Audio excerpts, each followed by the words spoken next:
You good?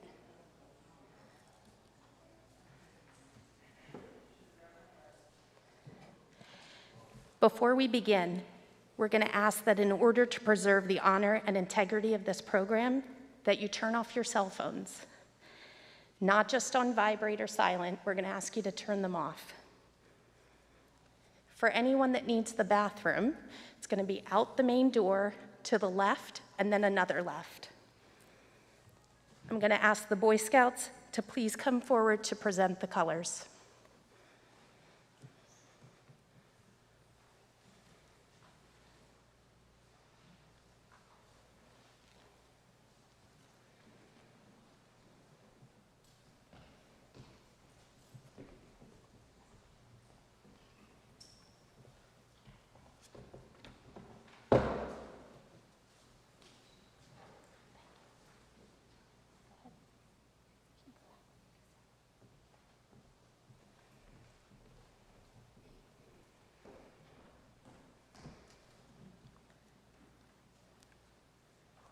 You can be seated. I'd like to welcome the Mayor of Boyertown, Mary Ann Deary.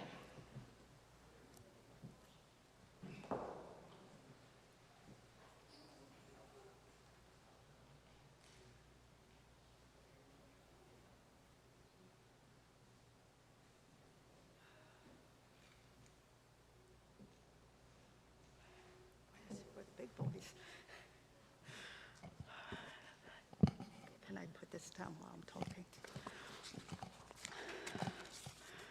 Okay.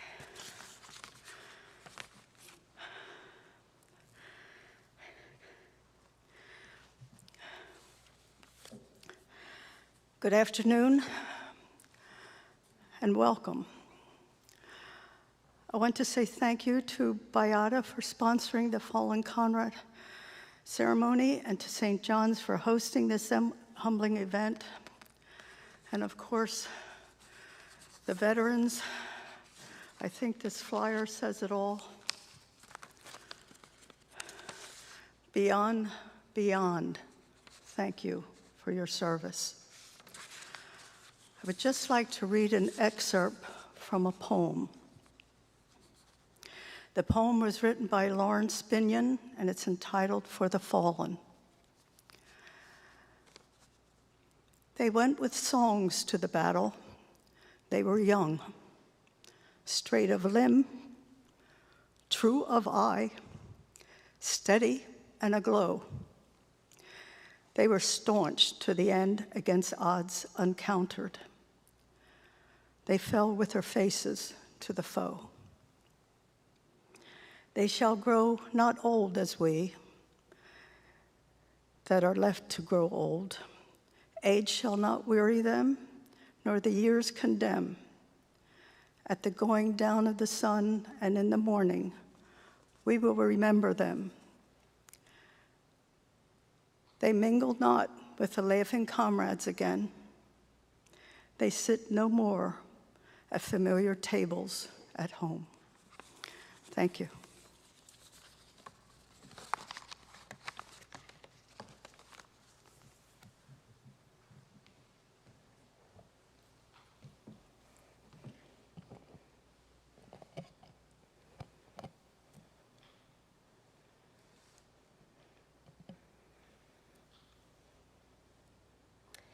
My name is Angie Snyder, and I'm the president of the board of directors for Opus Peace. This program today was developed by Opus Peace, a nonprofit with a mission of providing educational programs that respond to soul injuries. Opus Peace was started by 5 VA hospice nurses who took care of more than 10,000 dying veterans. They saw soul injuries emerge as veterans were dying. These hospice nurses often heard stories of unmourned loss and unforgiven guilt. Today's program brings you the wisdom that these 10,000 veterans have shared. Today offers hope for healing, unmourned loss, and unforgiven guilt. You can participate in as much or as little of the program as you wish. You will even receive benefit by simply witnessing the program. So on behalf of Opus Peace, Beata Hospice, and St. John's, I welcome you here today. We gather together to heal the aftermath of war and trauma. Now I ask Charles Haddad to come forward to lead our program.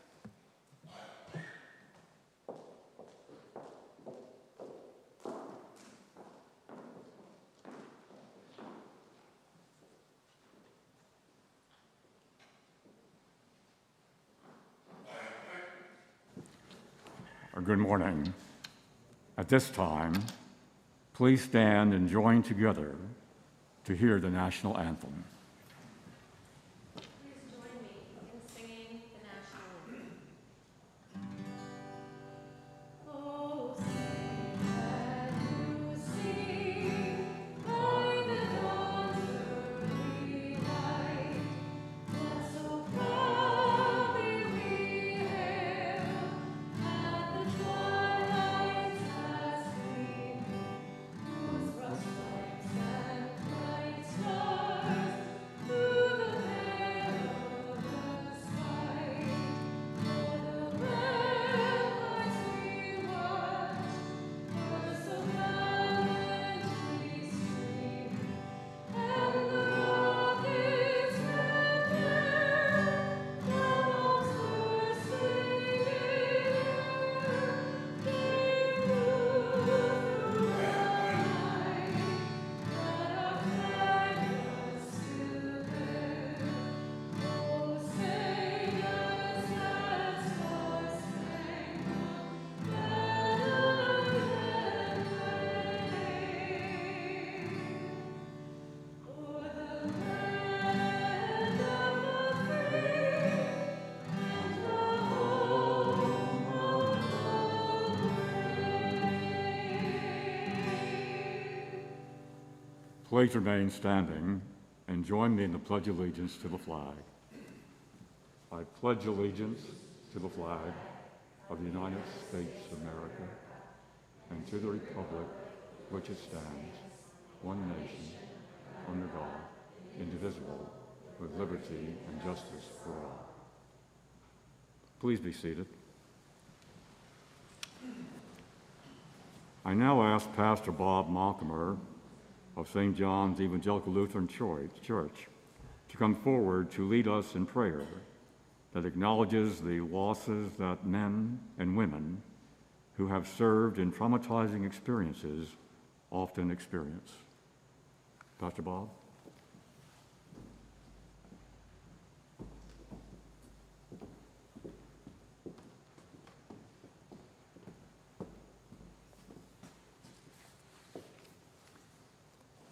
Thank you, Angie, for providing this kind of an event. I only wish that every seat in the sanctuary would be filled right now with those who need to hear and see and feel yet again that which our bodies hold for days, for years, for a lifetime sometimes.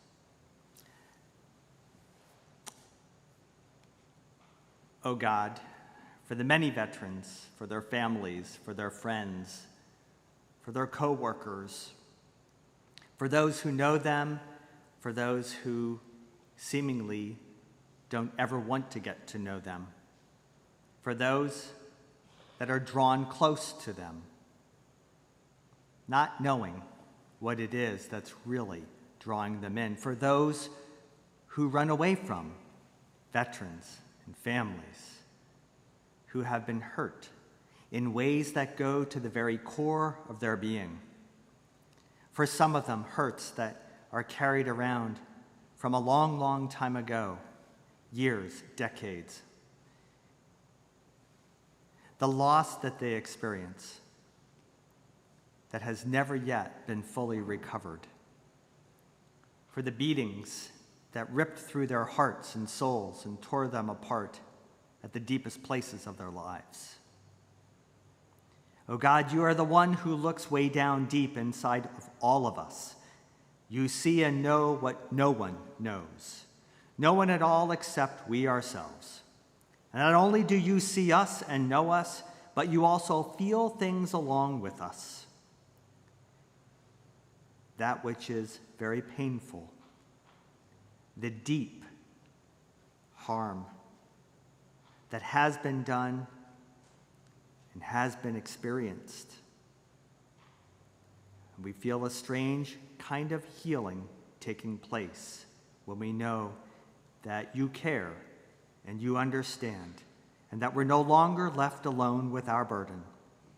Today, for those who are struggling inside, who've been broken and hurt and still feel the tears within, we thank you, God, for being there and sharing with us what we cannot bear alone.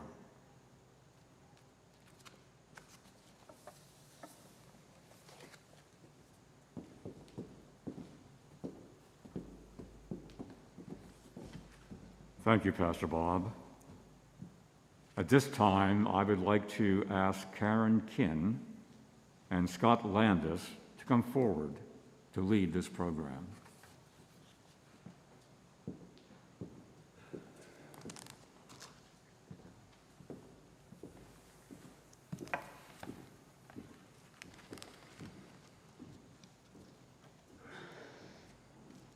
We are not here today to honor or mourn those who died in service to our country.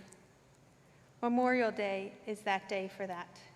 Rather, we are here today to honor those who survived and carry the burden of their dead comrades' memories. We are here to honor those who sustained loss and heartache from their non-combat military service and service as a first responder. Dangerous duty assignments change people. The person returning from war is not the same person who left for war.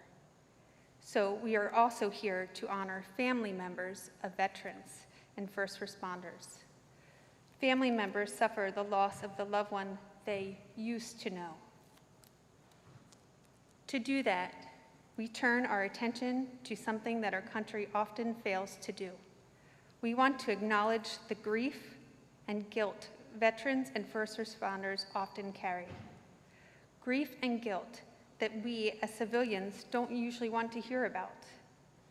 Grief and guilt that veterans and first responders often bury, causing it to hide deep in their souls. Like dark companions, an unmourned loss and unforgiven guilt haunts them. It becomes stored in their body, in their minds, in their spirits. We are here today to liberate this kind of soul injury. Dying veterans and first responders know something that other veterans and first responders do not.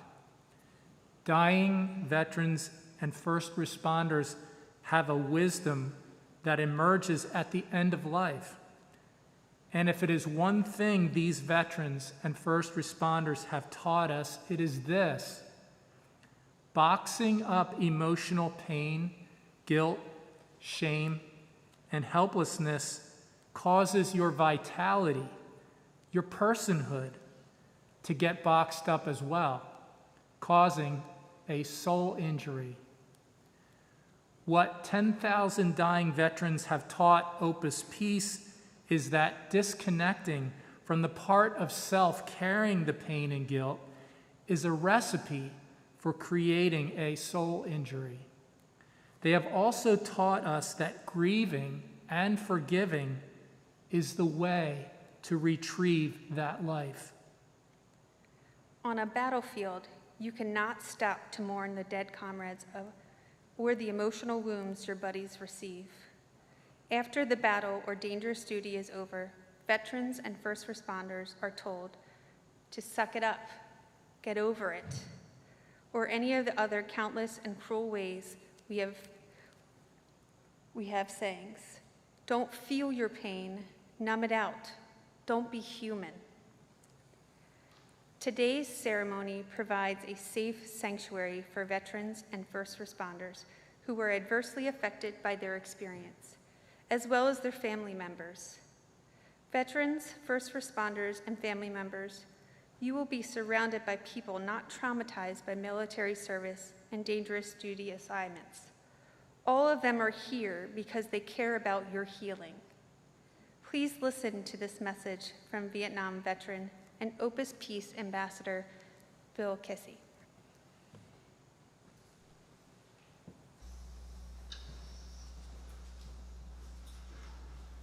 Like some of you, my soul has been injured during military service, and I have carried pain and shame for things I have experienced in the military,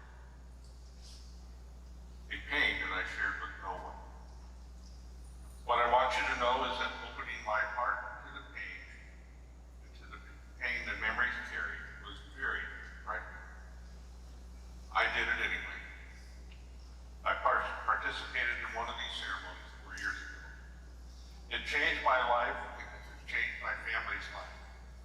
I am standing here to tell you, this is an opportunity to heal the wounds that you may still be carrying. I know from time to time, you might drift back into the pain and the fear of your traumatic past. Most of us around you have been there. Those with you here can help you find your way back. Allow yourself to listen deeply. Listen to yourself, especially to that part of you that still carries your pain. If tears come, allow them. Each of our souls needs to heal. We can heal them together.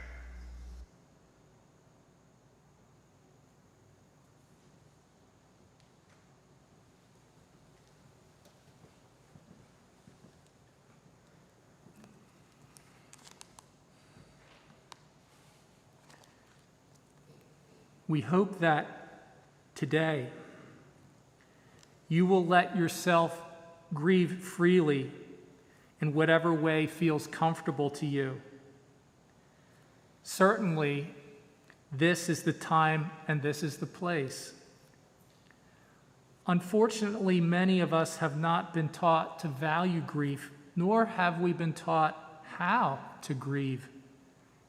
Instead, we have been taught to be stoic and cover up pain and sorrow. But today, we let ourselves grieve so we can be set free. Grief is the normal, natural human response to loss.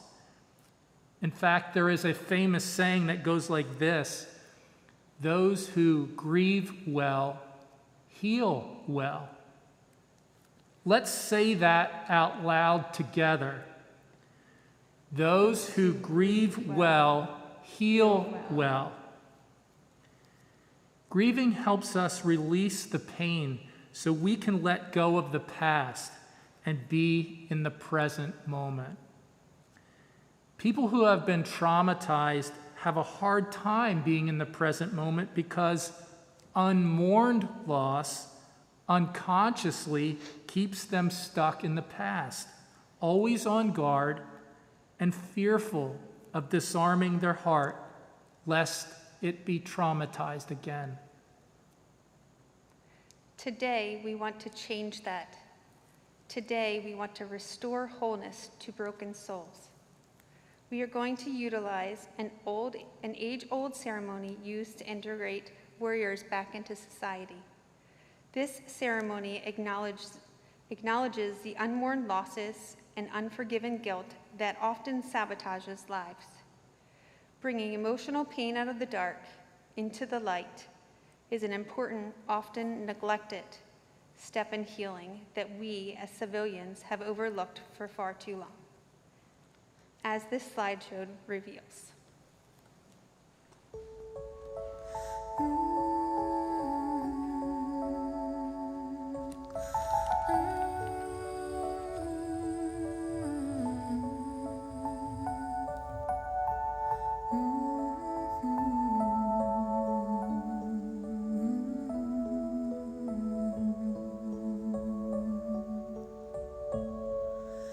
I release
Every veteran and first responder here today has a story. We are going to listen to one veteran's story. She may say something that triggers you or gives you anxiety or makes you want to shut down. I want to show you a technique that will help you stay grounded when that occurs. When you are relaxed, your energy is down here. When you get upset, your energy comes up here. Think about what we do when we get bad news. We gasp and we clasp our chest with an open palm. Why do we do that? Because unconsciously, the gesture grounds us. It holds us in our own skin. It secures us and keeps us anchored to ourselves. Today, we encourage you to stay connected to yourself by using the anchoring heart technique of holding your heart, breathing deeply, and being mindful of your anxiety.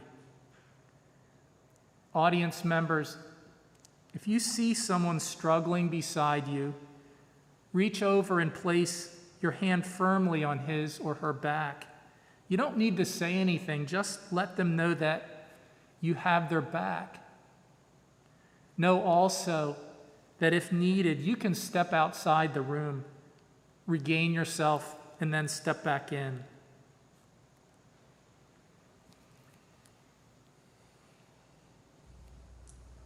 Today, this place is a sanctuary. A sanctuary is a haven, a sacred place, a place of safety. I don't know about you, but I need that kind of place today. I am afraid standing in front of you, and maybe you feel the same way sitting in those seats. But I'm going to tell you my story anyway. I am one of the original VA hospice nurses who left the VA to start Opus Peace, a nonprofit organization whose mission is to awaken the world to the presence of soul injury, an injury we saw surface as veterans were dying on our hospice unit. I always felt it was an honor and a privilege to care for these veterans. There's a reason for that, you see. They are my comrades in arms. I have walked in their boots. It started in 1968. That was a chaotic time for our country. Martin Luther King was assassinated. Shortly after that, Bobby Kennedy was assassinated. There were riots throughout the United States. The war in Vietnam was raging. I graduated from nursing school and enlisted in the Army. I did not come from a military family. The only story I heard growing up was how my grandfather died a terrible death after being mustard gassed in World War I. My family was surprised when I enlisted in the Army. Actually, they were more than surprised. They were devastated, especially when I volunteered to go to Vietnam. They anticipated dangers that did not exist in my young, idealistic mind. My first tour of duty was Walter Reed Hospital in Washington, D.C. It was a glorious place filled with prestige and history. President Eisenhower was dying in the VIP section, so there was a constant barrage of politicians. These politicians saw one thing, but I saw another. I saw the broken soldiers with both their open and their hidden wounds. What I saw reinforced my desire to volunteer for Vietnam. However, I did something that was contrary to military protocol. I fell in love with an enlisted soldier, and that was a big no-no for an officer. My husband-to-be, Jim, and I thought it would be a good idea to marry before I went overseas. My mother had another idea. She came close to Jim, shaking her finger at him, saying, If something happens to Marie, she is my responsibility and not yours. I thought to myself, what's my mother talking about? What in the world could happen to me? But we heeded her warning and did not marry until I returned home. I left for Vietnam on the Flying Tiger airline at 1 minute after midnight with only one other female on board. I was stationed at the 45th Surgical Hospital, Must. It's a MASH-type hospital, but we only took life or limb-saving soldiers. Most of them came to us without seeing a combat medic. We were stationed a few clicks from Nguyen Ba Dinh, the Black Virgin Mountain, and it was near the Cambodian border. Nguyen Ba Dinh was a vast network of underground tunnels, enabling the ravages of war to continue with enormous supplies of men, food, and weapons. With the incursion into Cambodia, our casualties rose to over 1,000 patients. The wounded were no longer brought to us by medevac chopper, but by much larger planes capable of carrying more dying soldiers to me. There were days when stretchers were on every piece of open ground. Since we only took life or limb saving, these wounded were all priorities. There were only 20 beds, so you can only imagine the utter misery and turmoil inflicted on the doctors and nurses by deciding who was treated as a priority. These decisions still haunt me to this day. How do I live with triaging soldiers who were all priorities? How do I cope with treating a Viet Cong patient on a stretcher next to an American GI? Unforgiven guilt is no stranger to me. Living conditions only grew worse. The females were required to sleep in a bunker 10 feet underground. We were never allowed to go anywhere unless accompanied by an armed guard. This wasn't a problem since there wasn't any place to go. I can tell you that using a flush toilet when I went on R&R was a real treat. I got used to the outhouses, but I never got used to the triggers, which set me off. To this day, I still have a bewitching hour many nights around 2 a.m. I see myself standing at the top of the stairs, looking down into that dark, musty hole in Vietnam where I had to sleep. Another vexing problem involves my most peaceful place here in Florida, Fort DeSoto Beach. If a Coast Guard chopper flies over, my serenity disappears, replaced with memories of incoming. The injuries linger long after the deed is done. The smell of asphalt is another trigger. My anxiety is especially heightened if I'm stuck in traffic. I can't sit still, yet I'm confined. The palmetto bugs in Florida scare me. The roaches in Nam were twice as big, and everyone called them nurse eaters. These roaches were drawn to the lights near the ward. Sometimes they flew in and landed on us. When we entered the ward at night, someone had to be there to bat the bugs off us. The next morning, Mama-san would gather up all the belly-up bugs and cook them for lunch. I have learned to deal with these triggers. They are unpleasant. They are disruptive, but I can manage them. What has not been easy to manage is a deeper problem that has hunted me for years. The majority of chopper pilots in Vietnam were warrant officers.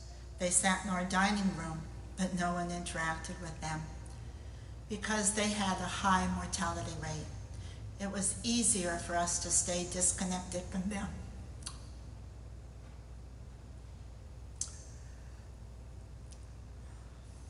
So we didn't have to grieve their loss when they died. Nevertheless, I became buddies with the guy in Vietnam. Many years later, when I got back home, a fellow nurse from Vietnam mailed me a rubbing from the wall in Washington, D.C.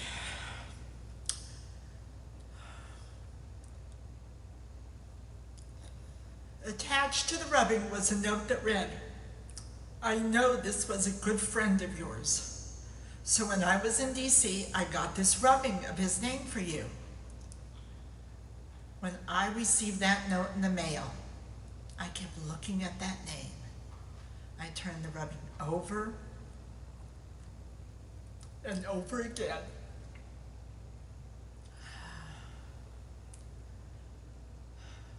I had absolutely no idea who this was. How was it possible that I didn't remember this good friend? What else had I forgotten? It has taken me a long time to forgive myself for the fact that I can't remember what I forgot. I ask that all of us take a moment of silence to simply bear witness to the pain that each of our souls hold. Pain that we may have forgotten, yet it lives on in our lives and in our bodies. Let us honor that part of ourselves that has mustered the strength to carry that pain. Let us honor this part of ourselves and validate the load this part of self is carrying.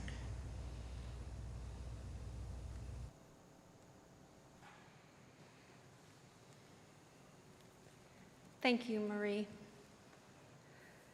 I ask that all of us take a moment of silence to simply bear witness to the pain that each of our souls hold.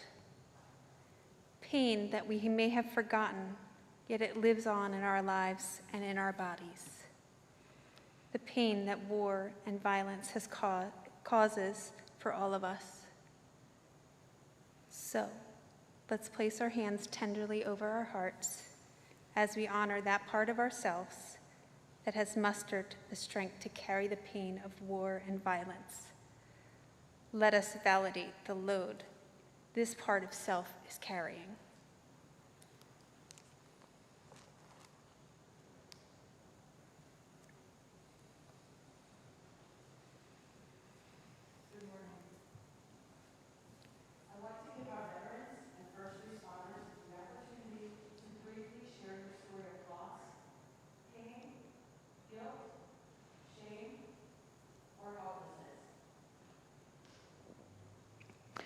You can stay at your seat.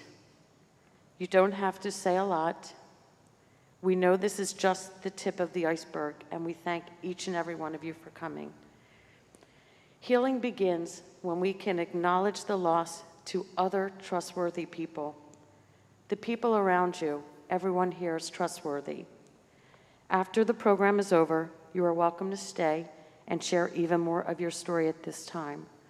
So what I'd kindly like to ask, if anyone would like to share their story with us, we'd love to hear. Please introduce your name and just tell us a little bit about your soul injury or what you've gone through.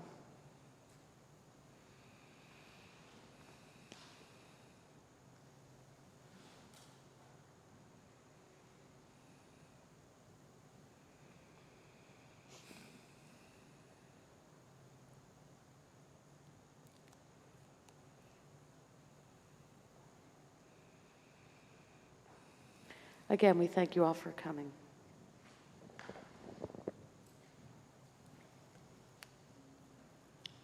Veterans and first responders, raise your hands. We want to give you a rock to symbolize the losses that you have sustained.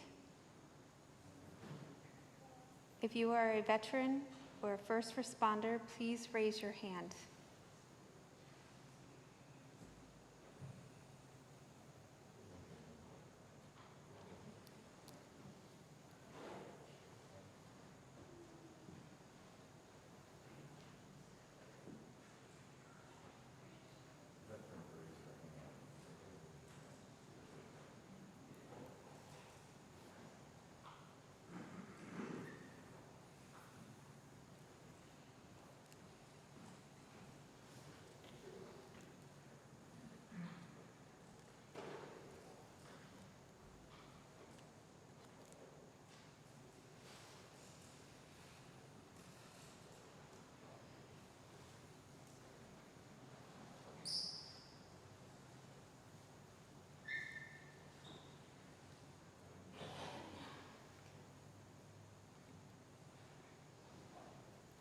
Does everyone have a rock and a Sharpie that is a first responder or veteran?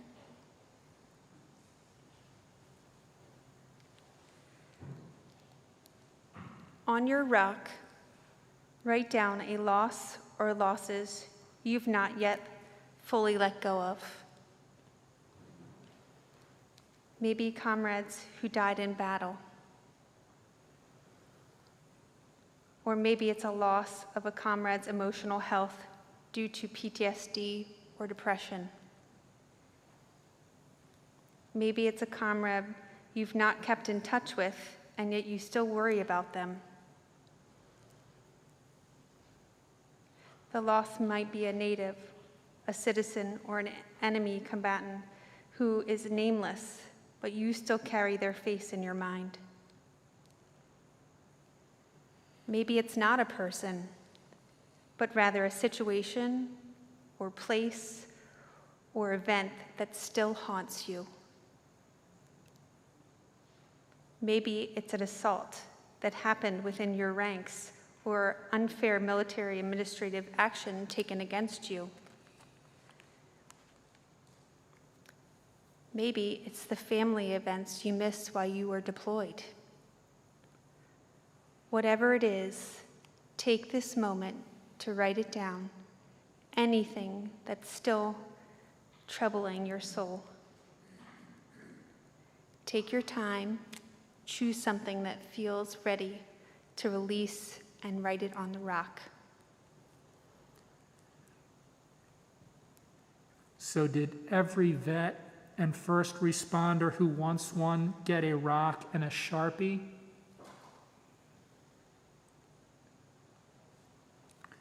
We encourage you to take one, even if you think you don't want one, just in case you change your mind. That way, you will have more control and choice as we proceed.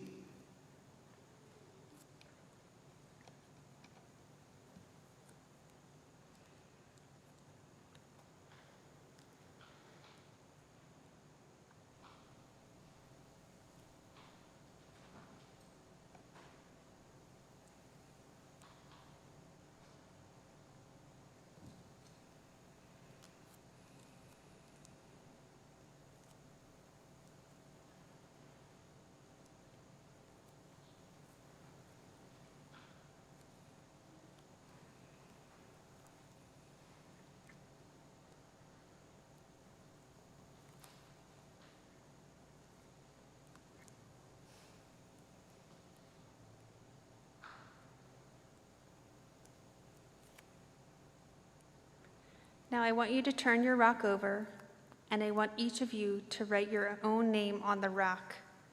Remember, we are here today to honor you, the part of you that has been carrying the burden of loss or guilt. Family members, we acknowledge your losses too. We are going to watch a video clip of Sue Gibson, an Opus Peace Ambassador and wife of a Vietnam veteran. Listen as Sue shares her story with us.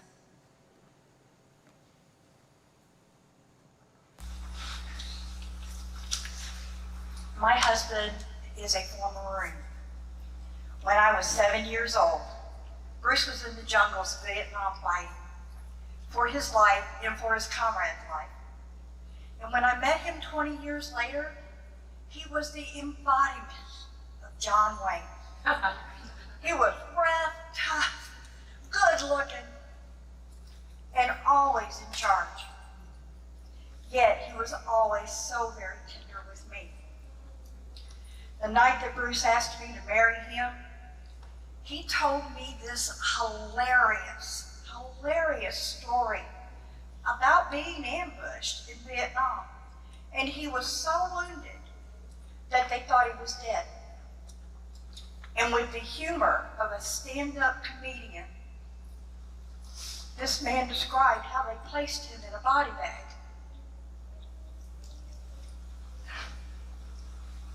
But before they closed it, the corpsman saw him move ever so slightly. And he had me laughing so hard at the way he shared this story, I almost couldn't breathe. And the seriousness and the horror of what this man had just shared with me never registered. And it didn't seem to register with him either. We married 36 years ago, and the first 9 years were just simply amazing. Then the coal mine that he worked at was sold, and the new company came in and severance out the entire supervisory staff. And suddenly my Bruce was 50 years old, and he had no job. And he became so isolated, angry, irrational, condemning, and unable to hold down a job. And we went from not wanting for anything to not even being able to afford $5 to get my son a haircut. I began to take on more responsibility so that he didn't have to deal with the stress of all this. And he began to move from one job to the next, often just quitting. Finally, he went to the VA, and we were told about post-traumatic stress disorder. What a relief. We had a term for the craziness. But his condition continued to escalate. And then I had this brilliant idea that I could cure him of his PTSD. So I would leave my job as a hospice nurse. And are you ready? I became an over-the-road truck driver with him. You see, my rationale was if I was with him, then I could control all the triggers, and if he wasn't triggered, he could function, and he could continue being the man of the home and take care of the family. Well, that only lasted about 4 months because I was terrified that I was not competent enough to ensure that our children would not end up as orphans, and Bruce couldn't help me. So I returned to nursing, but Bruce continued in this downward spiral. And we began the fight for service-connected compensation. And it took 3 years, but we finally won. 2 years ago, Bruce attended a fallen comrade ceremony, and he learned about soul injury. And our lives were profoundly changed from that moment forward. He was able to find a measure of peace that now allows him to actively participate in living life. And he will tell you there's no cure. But the emotional gift he received at the fallen comrade ceremony has helped him to enjoy his life. And me? Well, I have a new husband. And I'm now discovering how to be a new wife. So I hope that today we can address the soul injury that families often endure, and that our families sustain in the aftermath of war and trauma. I hope that we, as civilians, will learn how to be safe havens for the pain, the shame, and that horrible sense of helplessness that families often carry.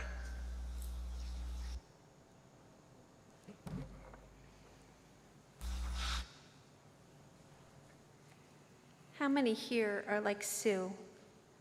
You have been impacted because someone you love served in dangerous duty assignments in the military or as a first responder.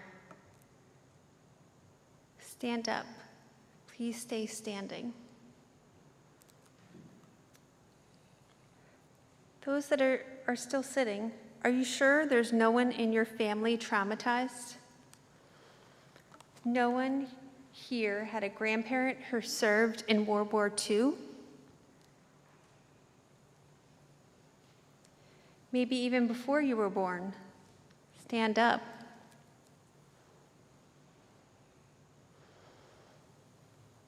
I guarantee you that this has impacted you even though you weren't yet born. Other families members who served in a dangerous duty assignment. Please stand up. A parent. a spouse, an ex-spouse, a sibling, a child, a grandchild, a close friend.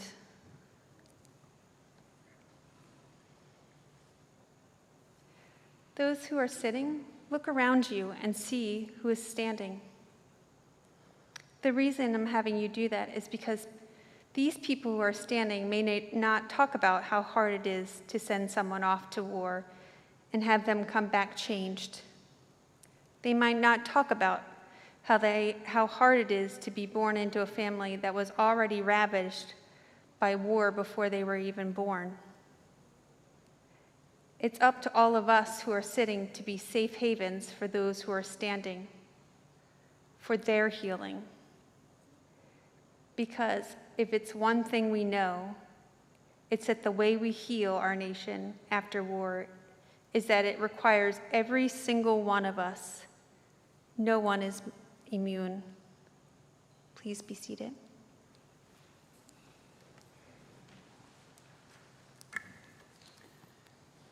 So you see how often we are blind to the unmourned losses that are right in our midst. These losses affect us, even if we aren't aware of it. Maybe you signed up for this ceremony as a civilian. Maybe after hearing all that has been said today, you're beginning to realize that you, too, have been impacted. Maybe you signed up as a family member and are just now realizing the cost of war for yourself. Maybe you are now recognizing that your loved one came back from the military forever changed.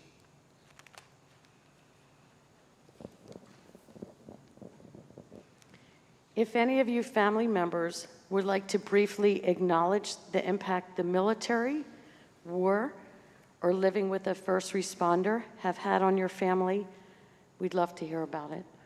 Would anyone like to share their story?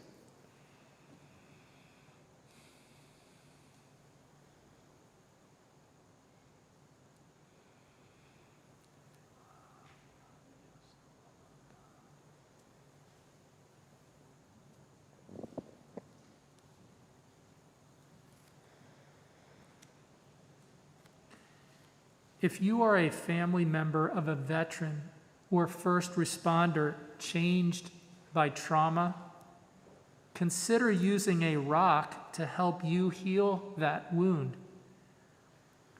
War and violence changes people forever.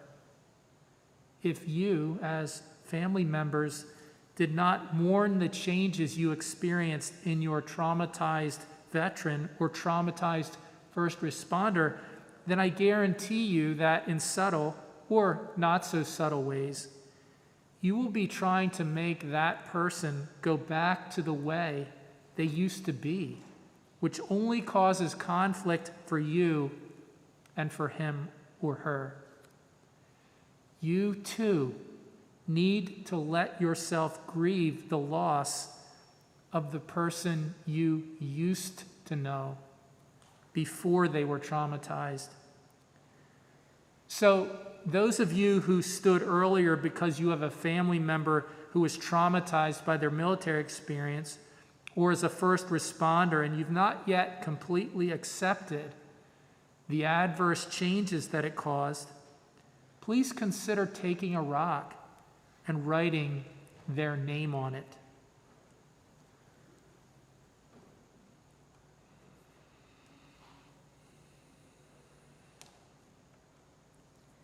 Please raise your hand if you would like a rock.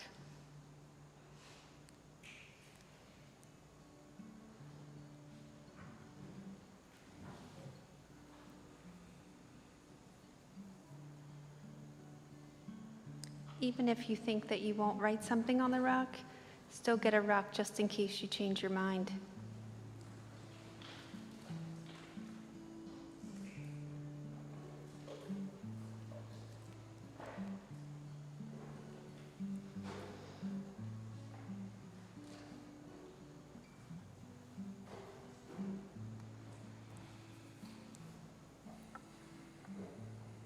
Does everyone have a rock that wants one? And a Sharpie?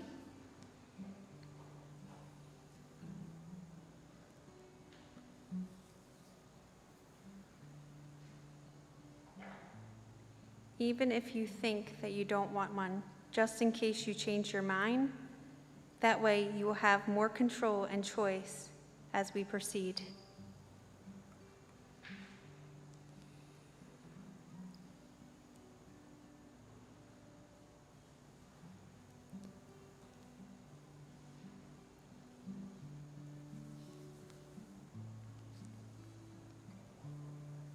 Anyone want to add a name to the rock you already have?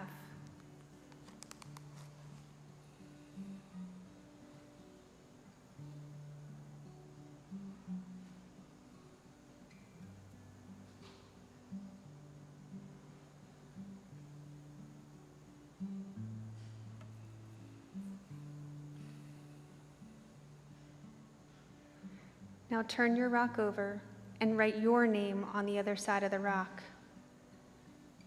Remember, we are here to honor your loss, your pain.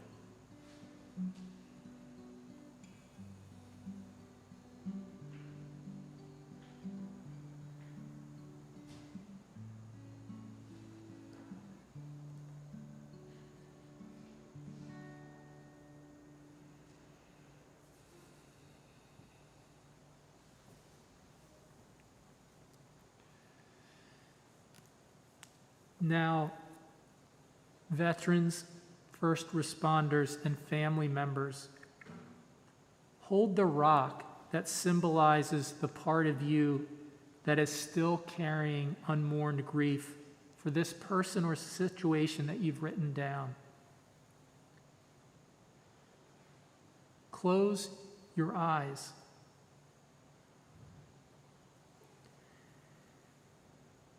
This rock that you hold is the part of you that you have banished into unconsciousness because of the pain and helplessness you felt when someone you cared about lost their physical or emotional health. This rock is the part of you that you have disconnected from. This part of you that is holding your pain wants to come back home and be reunited with you. So, instead of clutching your rock, I want you to consider releasing your grasp a bit.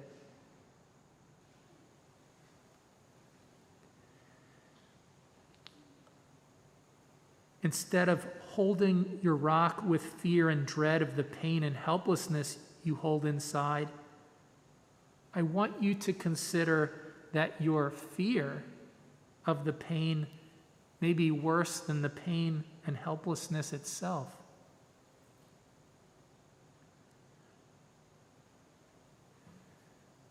Loosen your grasp on fear of pain now.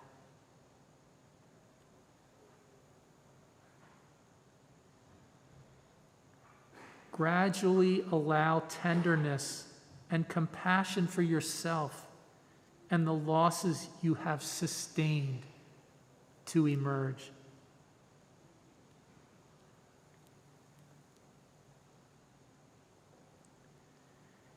This part of you holding your pain needs you. It needs your self-compassion.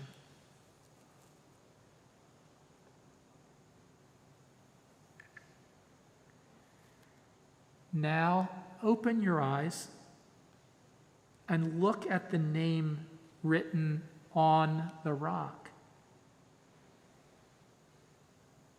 This name represents the loss you have been carrying.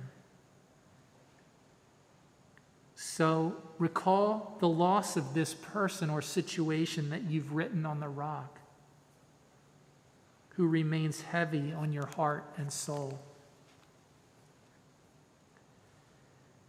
It is time to release these dead or injured souls. Veterans, first responders, and family members of veterans and first responders, hold the rock tenderly in your hands before you.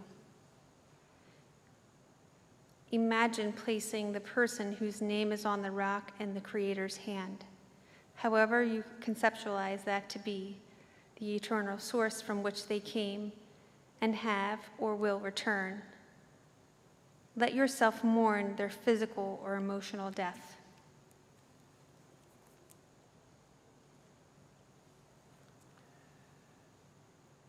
As a veteran or first responder who has survived dangerous duty assignments, or as a family member who cares for a veteran or first responder who was changed by dangerous duty assignments, you have witnessed the physical, mental, emotional, or spiritual deaths of men and women you loved. Please repeat after me. You have witnessed the pain of humanity. You have witnessed the pain of humanity. As a veteran or first responder who has survived dangerous duty assignments, or as a family member who cares for such a veteran, you have witnessed the physical, mental, or emotional deaths of men and women who may have been or who have become your enemy. You have witnessed the pain of humanity. Witness the pain of humanity.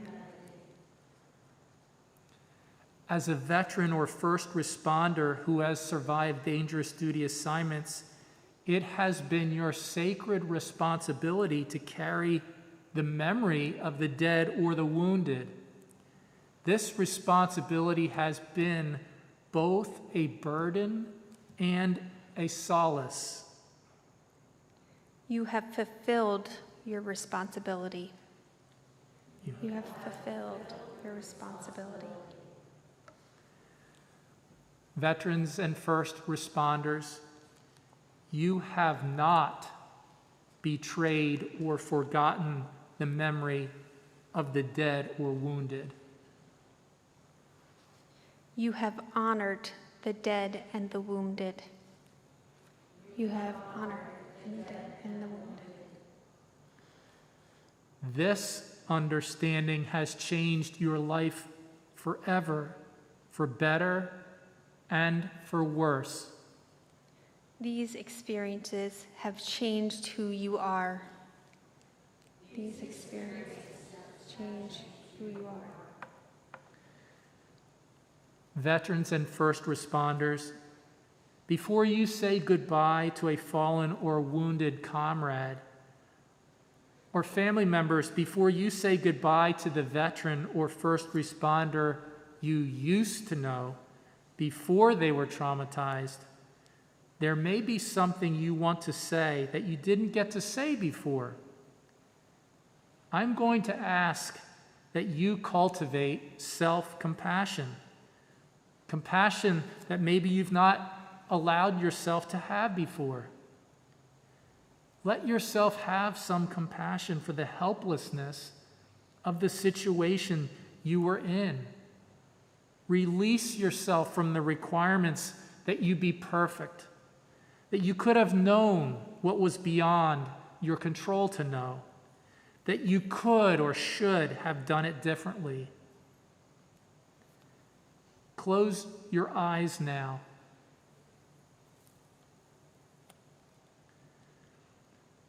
Hold your rock tenderly in both hands over your heart.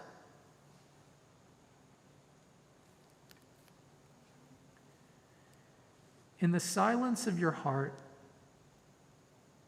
ask your fallen comrade or your changed family member for forgiveness for any hurt that you specifically did or did not do.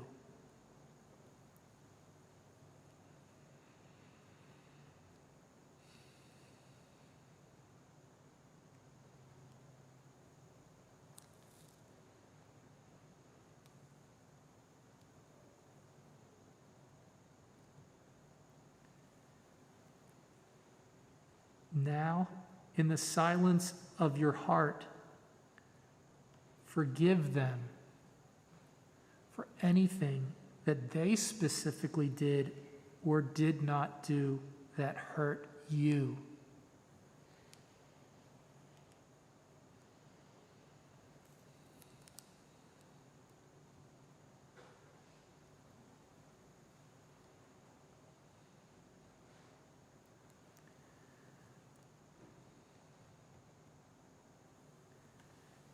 Now, silently thank them for the specific ways they've impacted your life.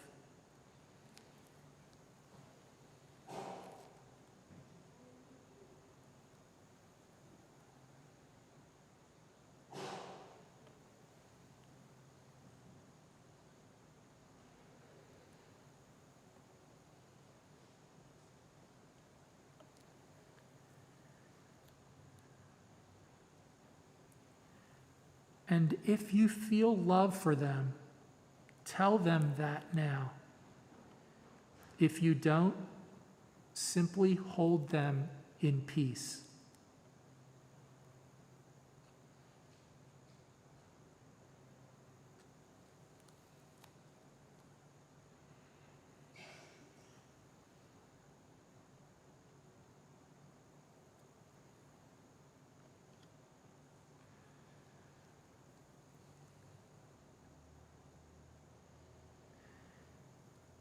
Tell them goodbye.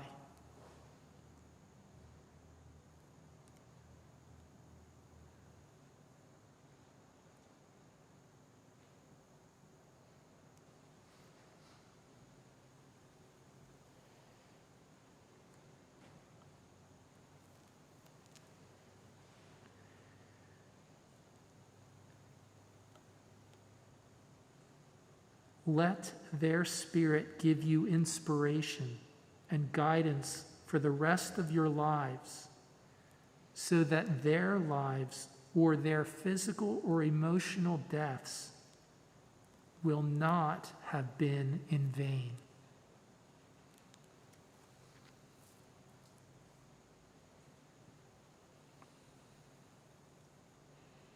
It is now time to release these people and events to God, to the earth, and to each other.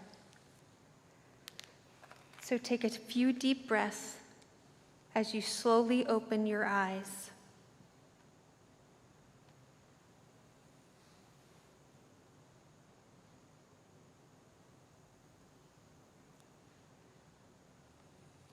Veterans and first responders, first, raise your rock if you can and keep it there for a moment.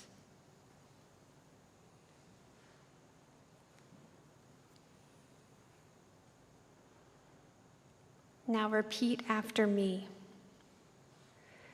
Dear comrades and dangerous duty events. Dear comrades and dangerous duty events. I give you up to the earth and to God. Give you up to earth and to God. I will remember you always. I will remember you always. But now is the time for both of us to rest.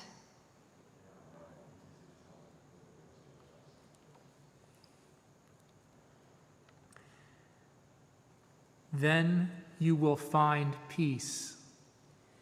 Then you will find peace. Now, family of traumatized veterans and first responders, please raise your rock if you can and keep it there for a moment. Now repeat after me. Dear loved one that I knew before the trauma. Dear loved one that I knew before the trauma.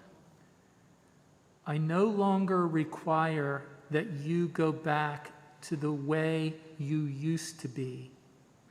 I no longer require that you go back to the way you used to be. I say goodbye to that person, I say goodbye to that person, even though it hurts. even though it hurts. I release who you used to be, and I let you go. I release who you used to be, and I let you go. It is time for me to keep opening up It is time for me to keep opening up to the changed person you are now. to the changed person you are now. Then you can find peace in a new and different relationship. And you can find peace in a new and different relationship. Veterans and first responders, it is time now for your fallen or wounded comrades to release you to your future. Let us ask their blessing as you journey forward. Veterans and first responders, repeat after me. Dear fallen comrades and dangerous duty events, Dear fallen comrades and dangerous duty events, you will always inspire me you will always inspire me to become more the person I was created to be. to become more the person I was created to be. I request your blessing in order to go on with my life. I request your blessing in order to go on with my life. Release me to the world Release me to the world so that both of our spirits can be set free. so both of our spirits can be set free. Be free now. Let yourself go forth in peace.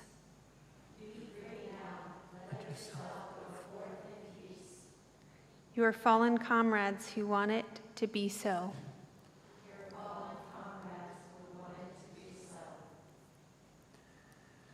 Veterans, first responders, and family members, bring your rock close to your heart now and hold it there.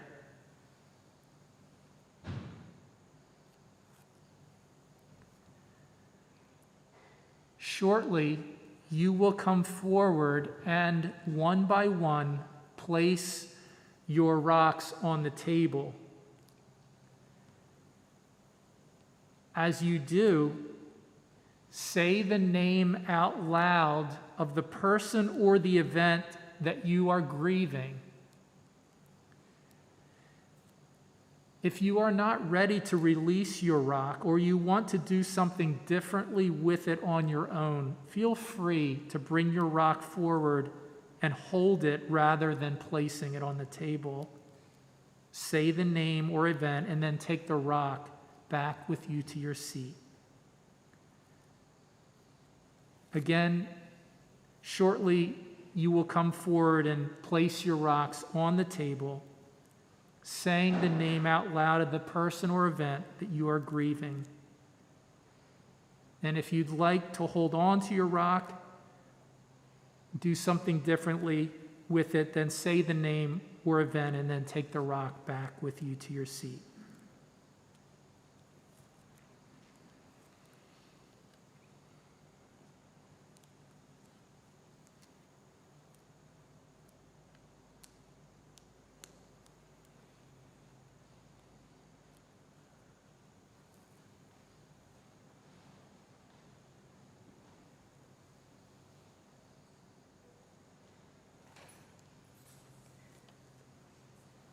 Please bring your rocks forward.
Anyone else want to bring their rock forward?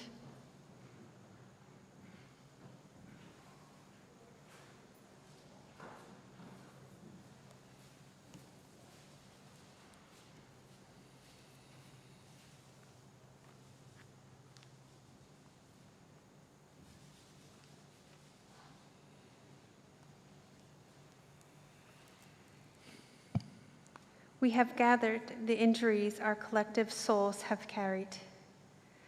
Let us pause to reflect on the honesty, courage, and humility it has taken today for all of us to carry and release this pain.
You may be seated.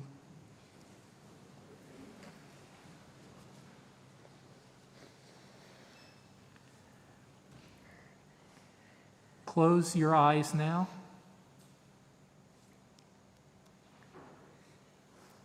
Place one or both hands tenderly over your heart.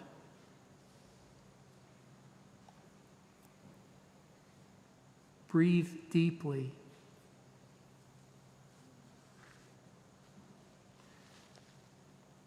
Let yourself sit with any feelings that might be surfacing. Don't be afraid of the feelings. Don't try to numb the feelings. They may be painful. Take a deep breath.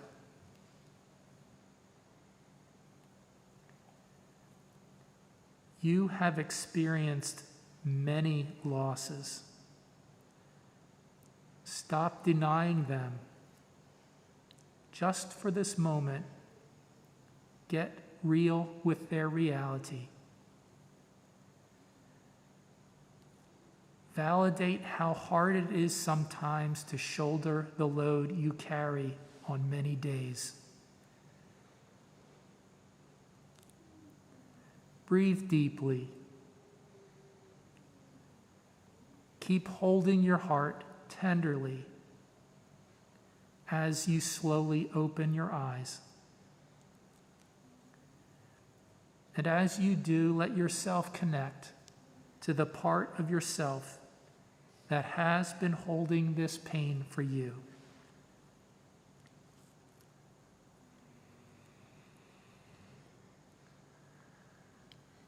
Listen to the words shared by Opus Peace Ambassador Bruce Gibson. I want to encourage you to take this moment of unburdening with you when you leave today.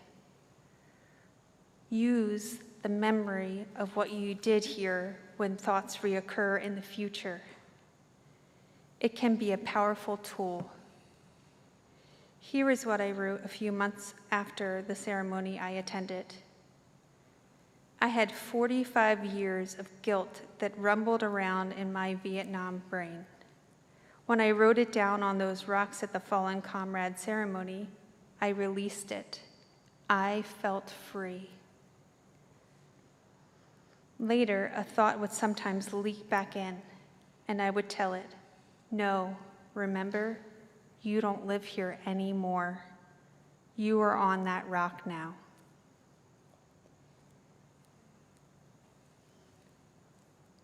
We are now going to show a slideshow. Civilians, I ask that you watch this closely. It will help you better understand how you can help us carry our memories.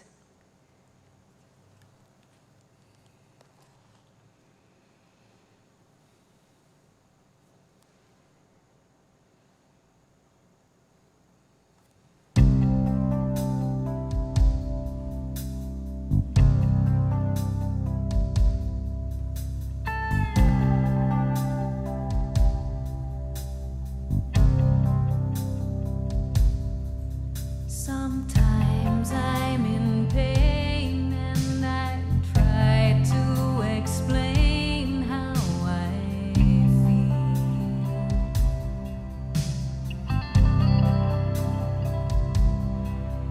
I know that you love me.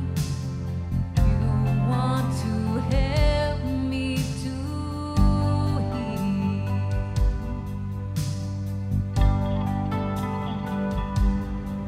When my heart is aching, my love like I'm breaking in two.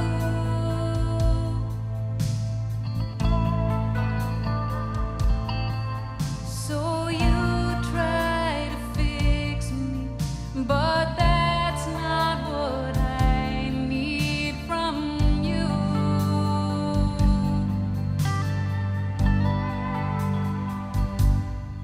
I need a witness, just need you to listen while I open up my heart. I need to tell you what I'm feeling.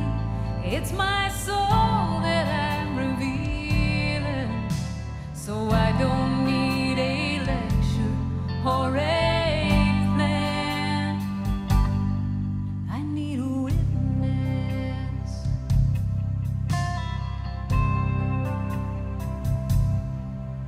Please don't run away when I'm trying to say what's inside.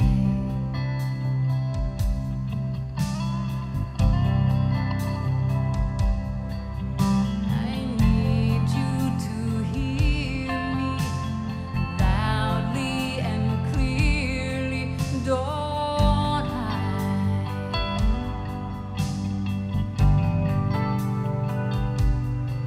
When I'm filled with worry, I don't need a jury of my peers.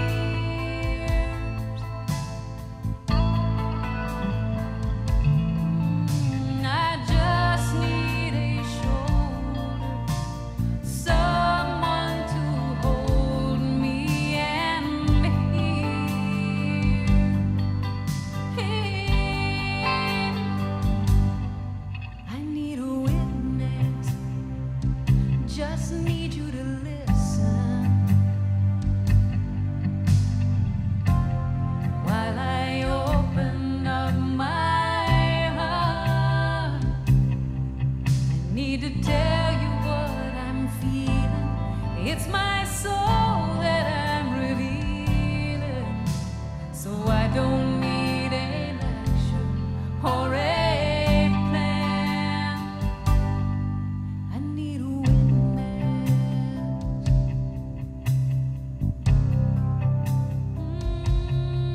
I need a witness.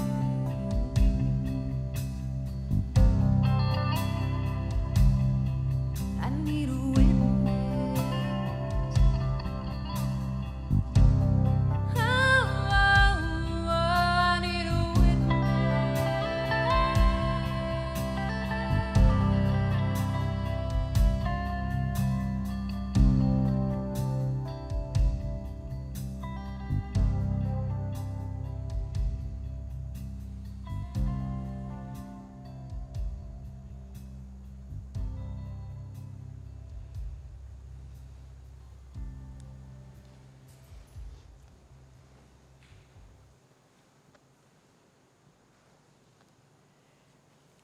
Civilians, if you're willing to bear witness to the load these men and women have held, these soul injuries that now lay on the table before you, then I ask you to come forward and take one of these rocks. Take it home with you. In the days ahead, find a way you can do something honorable with it. This is a serious commitment that cannot be taken casually. So only come forward if you are prepared to honor that commitment. If you are, come forward and retrieve a rock. Then return to your seat and remain standing. Please come forward if you're willing to retrieve.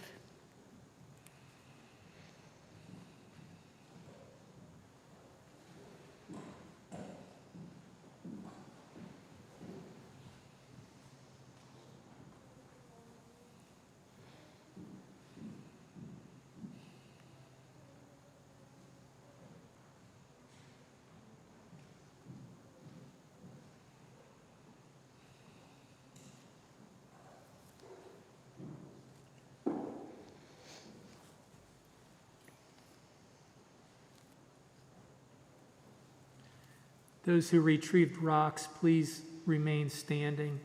Stand up, please.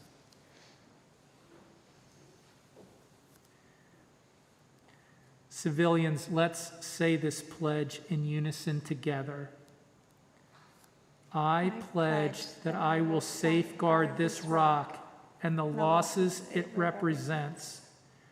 I will find an honorable place to secure the burdens this veteran, first responder, or family member has held. I will not shirk this responsibility so that I can help heal our nation from the aftermath of war. Veterans and first responders, be assured that these civilians pledged today means that no one is left behind. Family members, let someone else help you hold the burden of the loss of your loved one who used to be. Please be seated.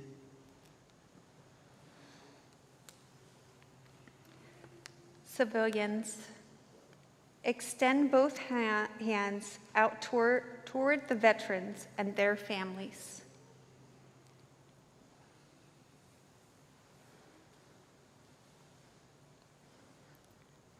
Veterans and first responders, do not extend your hands.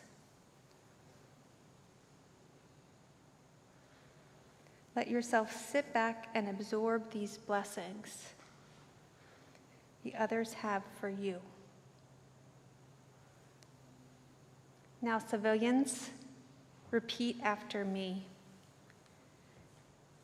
We came here today because we want to be with you. We came here today because we want to be with you. You need not carry your burden alone. You need not carry your burden alone. Tell us your story. Tell us your story. Including the losses you have sustained. Including the losses you have sustained.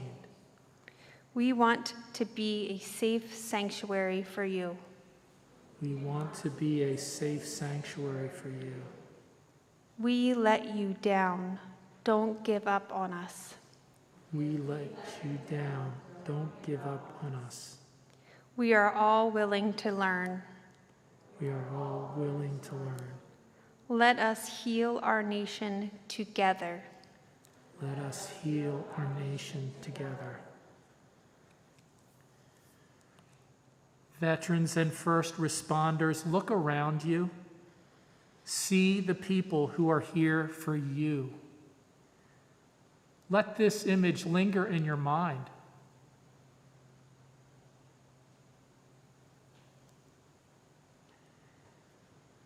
If you feel ready to start considering the possibility of releasing your pain and sharing it with others, simply open your hands, palms up, and breathe deeply.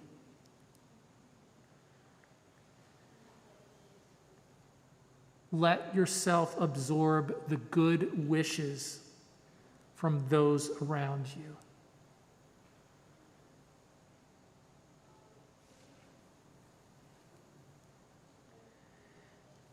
Keep breathing deeply while we play this slideshow that honors your service.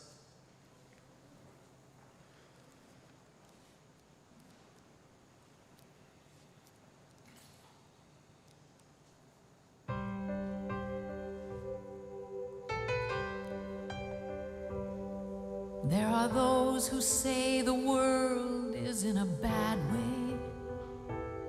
Too much grief, too many troubles to cut through.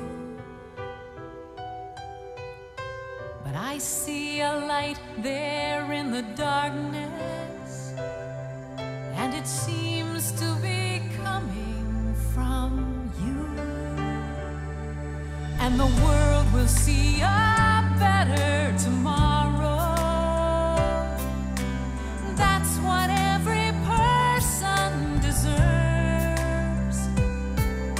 Because you care, because you're there, because you serve.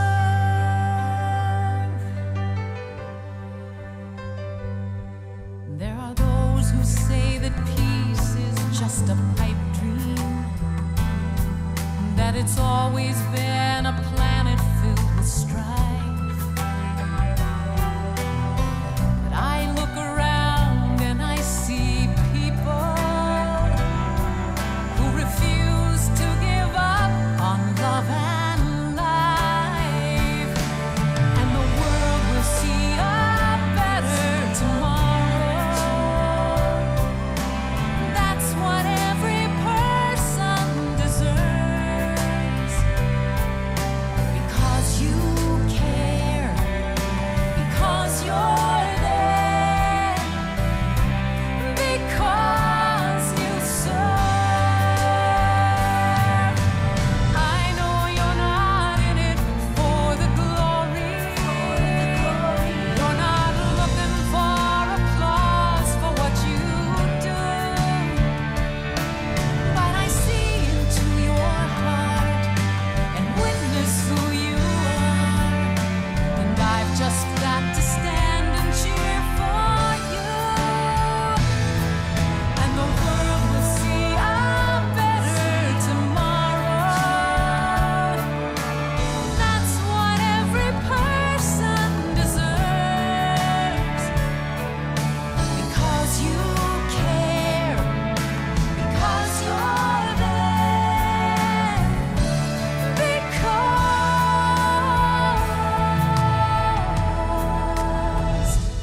you serve.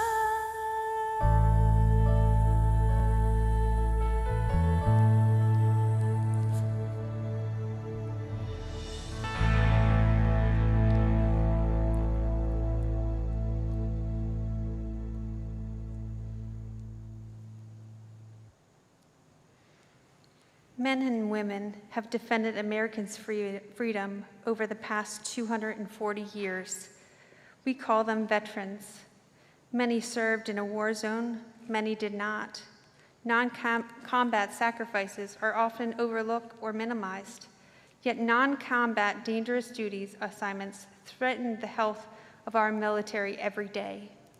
Certainly, all veterans agree to give up their personal agendas to follow orders for the U.S. government to serve this country. As we have just witnessed, many veterans, combat and non-combat, carry emotional pain that characterizes working in a traumatized environment. Pain that stoic, militarized cultures often suppress, and pain that civilians often do not want to hear about. Today, we become better informed about military life. Today, we have become more enlightened about the aftermath of war. Now we are prepared to properly honor our veterans. So at this time, I'd like to ask that anyone who has served in the military to please stand so that we can acknowledge the sacrifice, including the emotional pain that you may have experienced, pain that you still carry to this day. All veterans, please stand.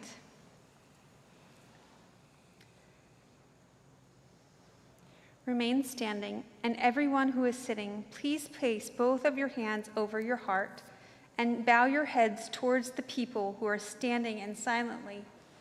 In whatever way you want, offer them your blessing. Those who are standing, take a moment to let yourself receive their blessing while staff come to honor them with a pin.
There's a gentleman outside the doorway.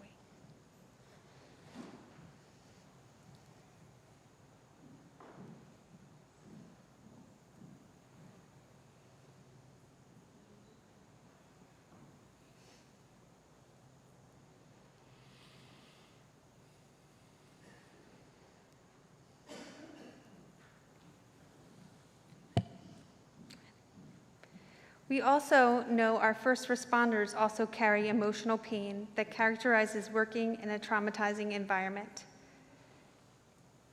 Pain that stoic cultures often suppress, and pain that civilians often do not want to hear about from the first responders.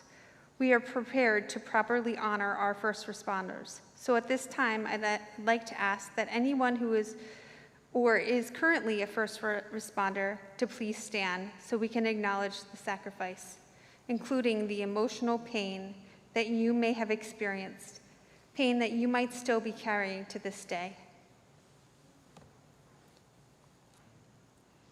Remain standing, and everyone who is sitting, place both of your hands over your heart and bow your head towards the people who are standing, and silently, in whatever way you want, offer them your blessing. Those who are standing, take a moment to let yourself receive their blessing while staff come to honor you with this pin.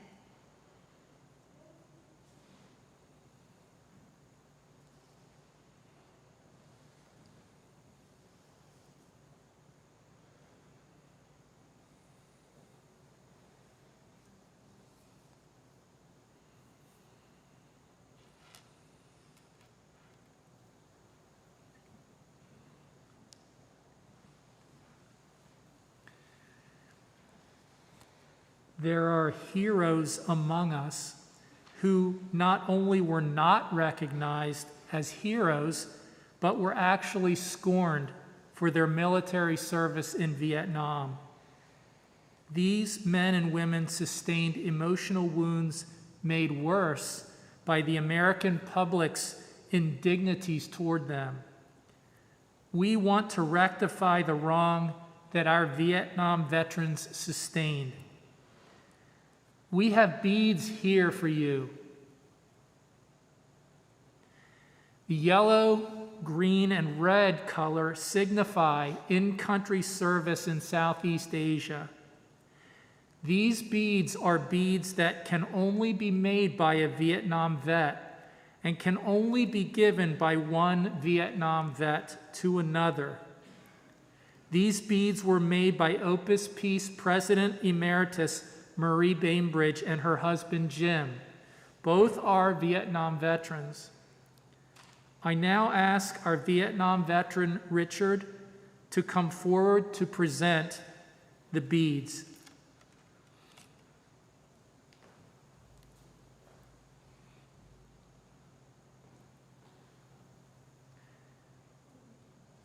Now I ask that any participants who are Vietnam vets, would you please come forward?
Although we cannot rectify the wrongs that were done to you, we can ask your forgiveness now.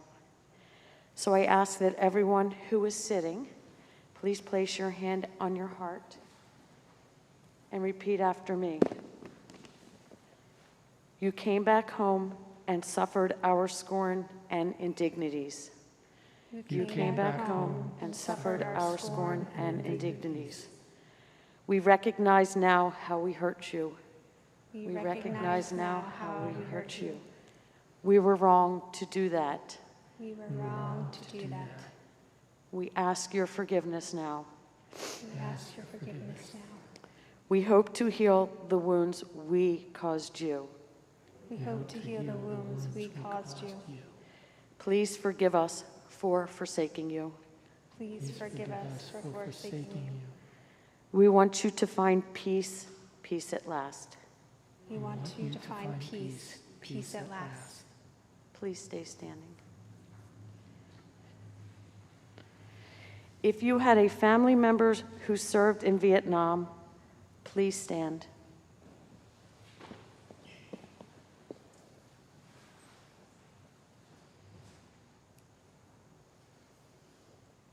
We acknowledge how our shunning of your loved one impacted him or her and changed your relationship. Please know that we now regret that.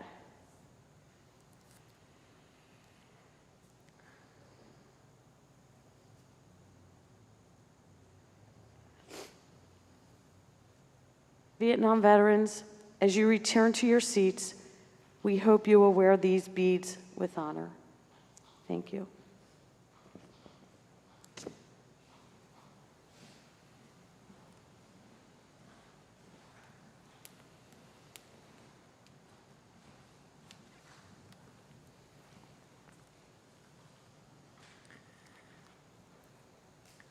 There are other unsung heroes among us. These are the family members of veterans and first responders.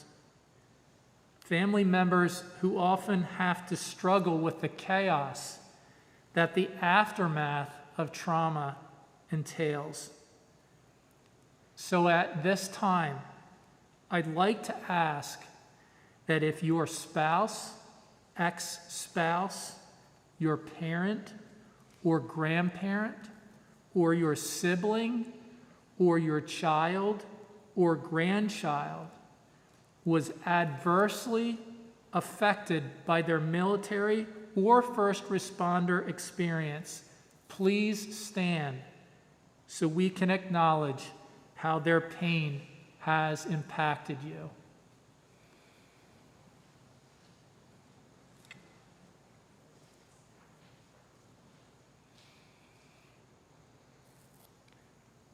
Remain standing, and everyone who is sitting, place both hands over your heart and bow your head toward the people who are standing, and silently, in whatever way you want, offer them your blessing. Those who are standing, take a moment to let yourself receive their blessing while staff come to honor you with this pin.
Thank you. You may be seated.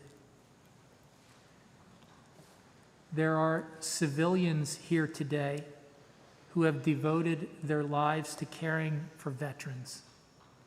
Many work for the Department of Veterans Affairs or other governmental or nonprofit agencies focused on veterans' needs. So at this time, I'd like to ask that those of you who work for agencies that focus on serving veterans to please stand so we can acknowledge how veterans' pain has impacted you.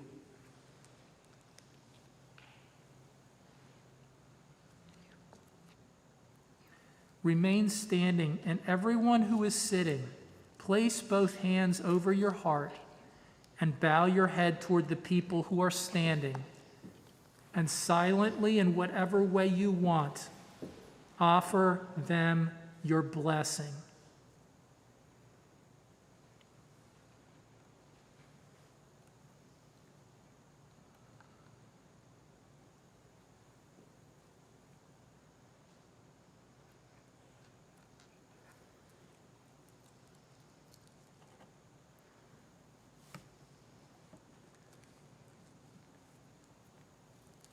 Thank you. You may be seated.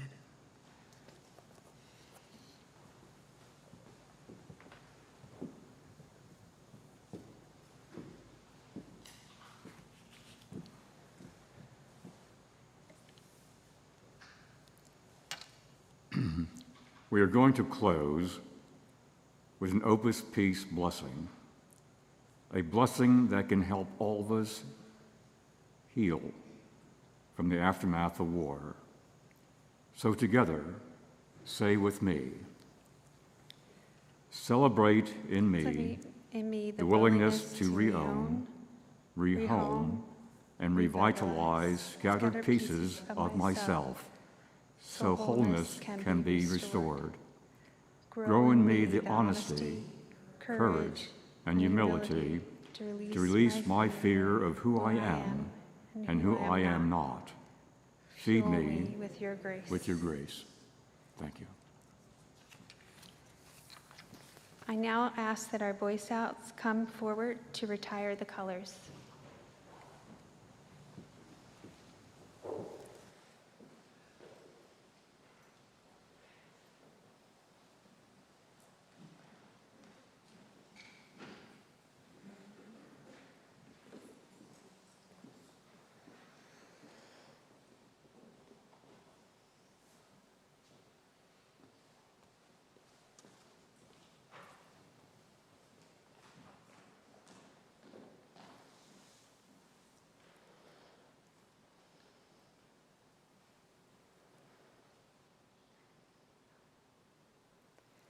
It is important to take time to reflect on all that just happened. We appreciate your willingness to cultivate the honesty, courage, and humility to take part in today's ceremony. We honor all veterans, military, first responders, and their families. Thank you for being here with us, and we hope this ceremony has made a positive impact on your life in some way today. Thank you.